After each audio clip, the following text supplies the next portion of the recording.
Tani dëgjojeni këtë. Në nëntor të vitit 2025, krye prokurori i gjykatës internacionale penale, pra të zyrave në Haja në Holland, u fut në llogarinë e tij për të bërë një bilet. Do bënte një bilet avioni, por karta e kreditit të tij nuk punonte, sepse i kërkoheshin të dhënat. Atëre ai u fut në email, por nuk mundesh të futesh dot në emailin e tij. Dhe po flasim për emailin Google. Atëre ai ndryshoi email dhe u fut në atë të Microsoftit, por edhe aty nuk punonte. Atëre ai kërkoi që të shikonte një kartë tjetër, por edhe karta e kreditit tjetër nuk punonte.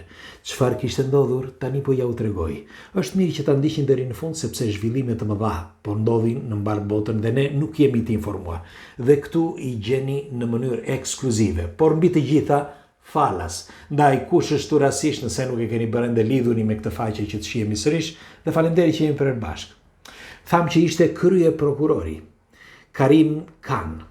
Karim Khan, krye prokurori, nuk e kishte kuptuar. Në fakt, ai i tha sekretares që të bënte disa kërkime dhe t'i shkruante qoftë Google-it, por edhe Microsoftit, por nuk pati asnjë përgjigje. Aty e kuptuan me njerë se çfarë kishte ndodhur.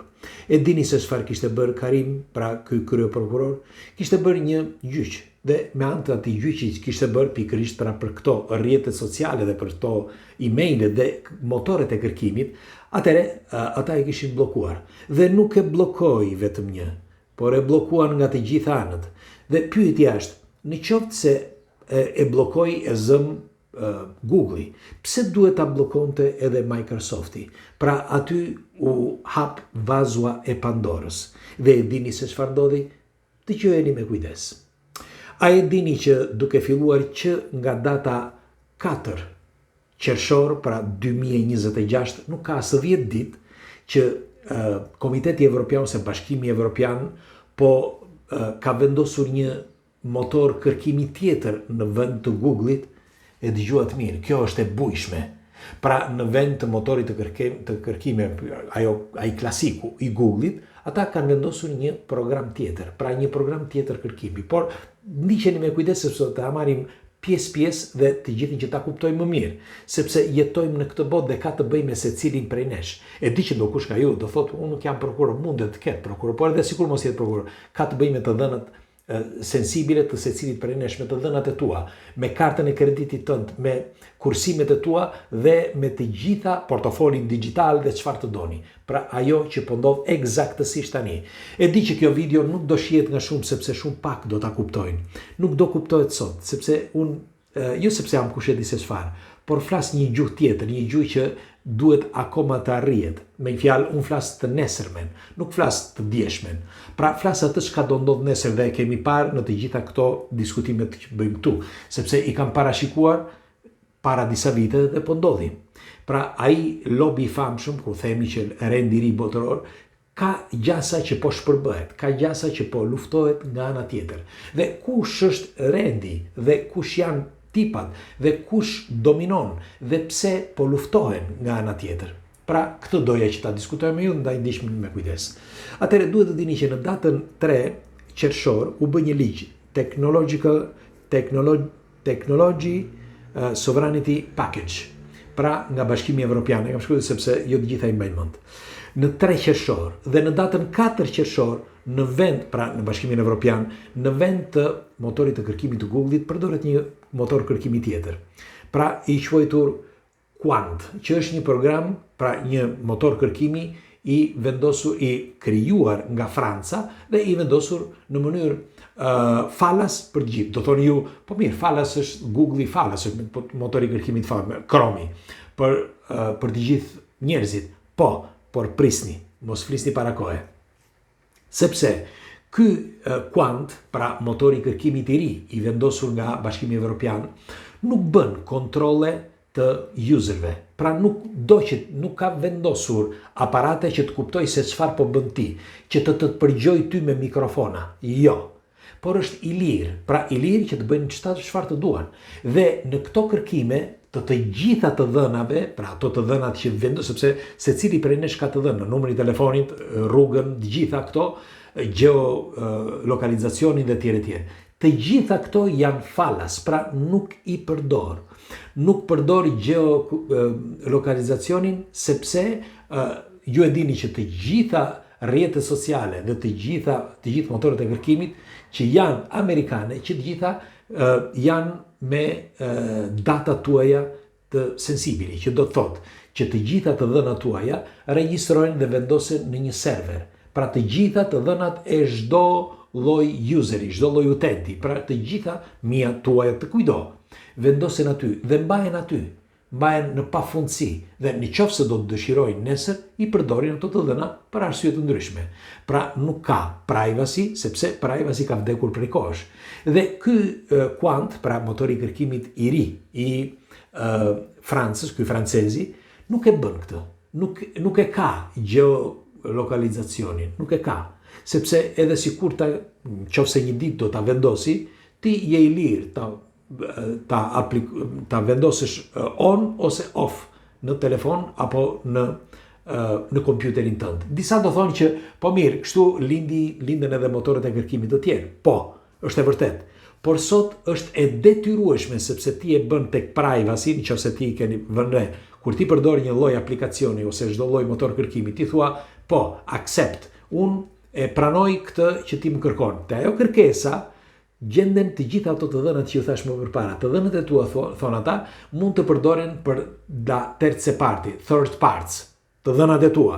Me një fjalë, kush je ti, datën e lindjes, numrin e telefonit, kartën e kreditit, pra të gjitha këto. Ajo pra që i ndodhi krye prokurorit në Holland. Pra një krye prokuror që i ndaluan rreptësisht që të futej në për llogaritë e tij. Pse? Sepse nuk është puna që kemi këto motore kërkimi dhe kemi këto datat sensibili që thash më përpara. Por kush vendos pas asaj regjie? E mbani mend që ju kam thënë para shumë vitesh, nuk është problemi i digitalizimit, por problemi është i regjisë, që është kush është pas regjisë. Kush do të jetë pas regjisë në të ardhmen, sepse të gjithë portofolet digjitale dhe çfarë këto një ditë do arrijnë. Me fjalë do t'i mbledhin në një vend të vetëm dhe secili prej nesh do të jetë një numër.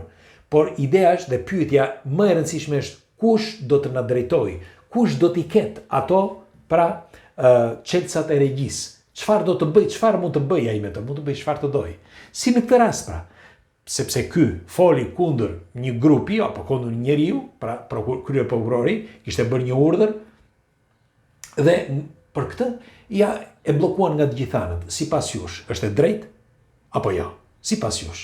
Dhe është më mirë që të përdoret një motor kërkimi që ka liri të plot, apo është më mirë një motor kërkimi me kontroll deri në minimum? Sipas jush. Është një diskutim i përbashkët, e përsëri si gjithmonë, unë dua që këtu t'jem gjithmonë asnjanës, për t'jem në një pozicion që çdo kush të mund të ketë të drejtën e tij për të folur. Sepse jetojmë në një epokë ku zhvillimi është tepër kompleks, por do të arrihet. Dhe ato që po hidhen sot janë themelet e së ardhmes, të mijat, të tuajat dhe të gjithë njerëzimit, madje edhe të gjithë shoqërive, sepse nëse keni vëre, shoqërit janë ato më të mëdhat që preken më shumë. Ne mund të prekemi shumë pak, por shoqërit preken shumë dhe janë ato që mbajnë në këmbë ekonominë e një shteti. Pra, unë them që në këtë moment, pra, ky motor kërkimi që quhet Quant, siç ju thash, gjën e parë që bëri, që është më e rëndësishmja, ai eliminoi Claude. Pra, Bashkimi Evropian eliminoi Claudet që janë thelbi i motoreve të kërkimit, pra në një çdo platformë. Dhe Claudet që të gjitha ishin amerikane. Pra tashmë duke i eliminuar, sepse në datën siç ju thash 3 qershor bëri ligjin për eliminimin e këtyre Claudeve dhe madje hapi edhe një tjetër motor kërkimi në vend të Microsoftit, sepse e bëri për dy, për që të dyja. Pra njëri që zvendëson që është ky Quant Google-in dhe tjetri që zvendëson Microsoftin quhet EuroOffice. EuroOffice është identik ashtu siç edhe Microsofti. Pra punon vetë me Java, që quhet kështu, por po zvendësojnë që të dyja pra këto motorët e kërkimit që janë amerikane dhe duan t'i bëjnë, pra Bashkimi Evropian duan t'i bëjnë evropian. Tani çfarë po ndodh? Po ta shikoni edhe në rrjetet sociale, ato më kryesore jepet prioritet në Bashkimin Evropian, për shembull, si quhet ai që vendosen këngë. Nuk e mbaj mend tani, por është një social media që vendosen këngë dhe ti dëgjon këngë, Spotify, merri. Pra Spotify është evropian, i jepet prioritet, ndaj dhe mori vurull të madh. Kurse me kalimin e kohës, të gjitha këto motoret e kërkimit që, si për shembull në këtë rast Google, Microsoft, Edge e tjerë, të gjitha këto me kalimin e kohës pra do të eliminohen derisa të zvendësohen me diçka evropiane. Dhe ky është një lajm i bujshëm e përsëris sepse ndryshon epoka e internetit. Edhe me këtë lëvizje që po bën Bashkimi Evropian, unë mendoj që këta po përgatiten për portofolin digital, i cili të dhënat e të cilave, të gjithë Bashkimit Evropian, të mbeten pra në sirtaret e Bashkimit Evropian. Pra që mos të shkojnë në klode apo në motoret kërkimi dhe në databaset e huaja, në këtë rast Amerikan apo diku tjetër. Dhe doja t'ju pyesja edhe ju çfarë mendimi keni për këtë? Është një lajm i madh, po e përsëris, sepse është një revolucion i internetit, njëkohësisht edhe i portofolit digital të ardhshëm. Pres komentet tuaja, padyshim mes nesh ka dhe ekspert, lini komentit tuaj dhe shpërndajni këto informacione, sepse shumë shpejt shumë gjëra do të ndryshojnë. Ndaj dhe Google nuk funksionon mirë, geolokalizacioni dhe çan ato Google Maps e tjerë, pikërisht për këtë arsye që me kalimin e kohës në të paktën në Evropë do fillojnë që të zvendësohen me gjithmonë produkte evropiane. Pres komentet tuaja. Kalofshi bukur.